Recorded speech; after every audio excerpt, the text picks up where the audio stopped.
Hello Avengers, and welcome to a brand new updated guide to exotics in the game. There's been a lot of changes on where to find and how to grind exotics in the game currently, especially this week where you will get a chance to grind for exotics 3 times a week. So I'm going to go all the ways that you can find exotics right now in the game. So the first place I always recommend for exotics is the Mega Hives. Starting this week, you'll be able to complete the Mega Hives 3 times a week. Between this Thursday and Friday, you can complete the Mega Hives to get 2 exotics.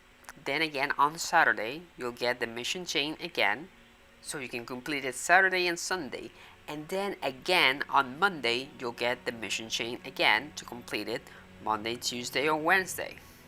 This will be happening until next month of September 2. So it's very much a great time to grind as many Mega Hive exotics as possible, including for Black Panther, who releases on August 17.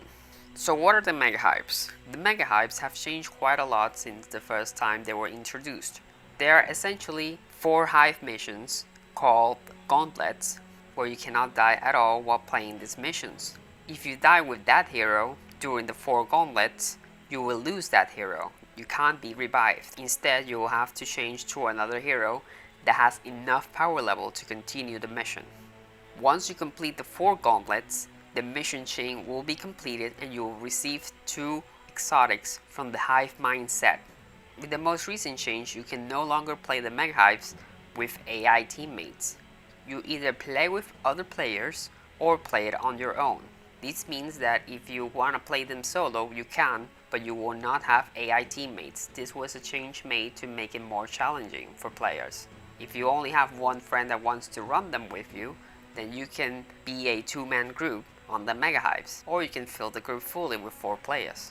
Here I'm showing you a preview of the kind of perks that you will get from these Hivemind exotics. Personally, these are usually the one I use most because of the potentiators that come with them. So for example, for melee or range pieces, they come with 2 ways to apply status, and the third perk is usually a potentiator that increases the damage of that specific status. However, it can sometimes roll with a different third perk, like a Jarvis barrier, instead of the potentiator. They can also roll for ways to increase overall your heroics, and in terms of defense gear, they tend to also drop focus on Jarvis barrier. Excluding this month-long event where you can get 3 times a week, the Mega Hive is usually weekly. It resets every Thursday and you can only complete it once every Thursday. Moving on, we have the brand new way to get exotics with the Omega level thread, Super Adaptoid Family Reunion. This one will also give you 3 times a week to get exotics the same way as Mega Hives, for a limited time starting this week until September 2. The Omega level threads are multiplayer only. You need to matchmake it with 4 people or find 4 friends to get into it. Omega level threads are the toughest challenge in the game. Currently, the Super Adaptoid one has enemies at 157 power level, which is higher than what our characters can normally go. So it will require a lot of team coordination and a good damage output between the team to take on this challenge. You will get 2 exotics for completing this mission. The exotics are the Omega set, which their icon has a nice green glow. I don't really have as much as exotics to show you for them because this is brand new, but I can show you a little bit of what I gotten for Clint. Essentially, all the exotics for this Omega level thread are related to Cosmic and Cryo status, and they overall improve your survivability against cosmic attacks, as well as obtaining more willpower from cosmic damage, among other things related to that. Next up, we have perhaps the easiest way to get an exotic once a week, which is the Priority Mission. With the most recent change, the Priority Mission of the week will now award you an exotic from the Hero set. Now, the Hero set tends to have perks that are more related to heroes' specific abilities. For example, Clint's Operative Armor, which increases the amount of arrows the Split Shot Arrow can do, can be obtained from this Priority Mission. Before, this set was on the Mega Hives, but now it is on the Priority Mission. So it has increased the amount of missions that we can obtain exotics, and in a way has given us a much simpler and short way to get an exotic thanks to the priority mission. These three things I mentioned are guaranteed ways to get exotic at least once a week. Now we move on to the other missions that have a chance at exotics. One of the weekly mission chains that you can get exotics is the Beating the Odds villain sector. This is the Monica villain sector. Every week it will reset and you'll get a chance at exotics from the Tachyon set. This is however a chance. You can either get 2 exotics, 1 exotic, or 2 legendaries. Since this is just a single mission, I always recommend to do it as it's only once a week and it's probably the most fun mission for me personally in the game. The Storm set has a focus on Tachyon Surge perk, which increases the overall status damage that you can produce. It can also involve cosmic status application, but it's not specific to only that status. You can still get some cryo pieces as well. But the main thing about the Storm set is the Tachyon Surge perk. But this is not the only way to get gear from the Storm set. The other way is the Tachyon Anomaly Missions. The Tachyon Anomaly Missions change daily. Every day you can run a Tachyon mission and you have a higher chance on the first completion of the day to get an exotic from that Tachyon mission. So I always recommend that you do the daily Tachyon mission once a day. You can also keep grinding the Tachyon mission on that very same day, but the chances are very low to get an exotic that way. Most people tend to get a lot of purples before getting an exotic or even a legendary during multiple retries, so I best recommend that at least you do it once a day. Lastly, we have Last Avenger Standing.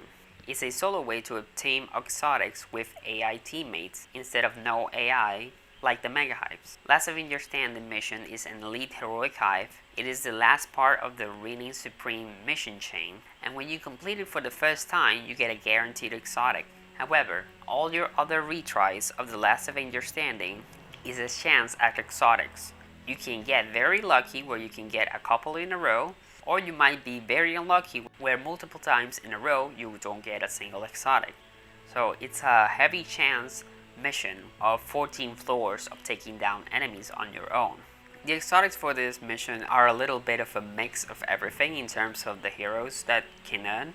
There is a status application involved, but it's usually about boosting ways to perform certain abilities, whether it's making them faster, increasing the overall status damage.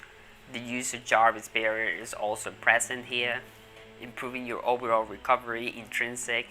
So rather than having potentiators, in this case, you can have perks that increase the overall status damage rather than a specific status. So in a way, it can be handier depending on the character if you get that kind of perk. The only issue with it is that it takes quite a long time, not only because it's a solo mission, but because it's 14 floors for a chance at exotics rather than guaranteed exotics, and you can't play it with friends. There's still some nice interesting exotics that you can get from it. However, I just wanted to update you guys on all the exotic changes, keep you up to date, give you also an added preview of some of the pieces that you can get for some of these characters. Also, keep in mind special events that happen in the game. For example, the Red Room gave exotics for completing the big mission chain. The Cosmic Trek event also did the same, and now Tachyon Anomaly, which also did in the past and is now returned, is also giving you exotics. So I always recommend to try out on these events, because usually these events are even more easier to get exotics for all the characters without having to play those characters. It's a nice head start if you decide to build those characters later on. Hope this guide is very helpful for you. If you have any other specific questions, feel free to ask below. And if there's any significant changes, I'll also keep you updated in the comments below. If we do get new exotic sets and pieces and stuff for the War for Wakanda expansion, then I'll do a specific video just for everything related to Wakanda. This guide will remain as the overall initiative exotics guide, and then we can do future videos specific to that new content. Anyway, enjoy your exotic hunting, and let me know if you got any cool pieces as well recently. See you next time, Avengers!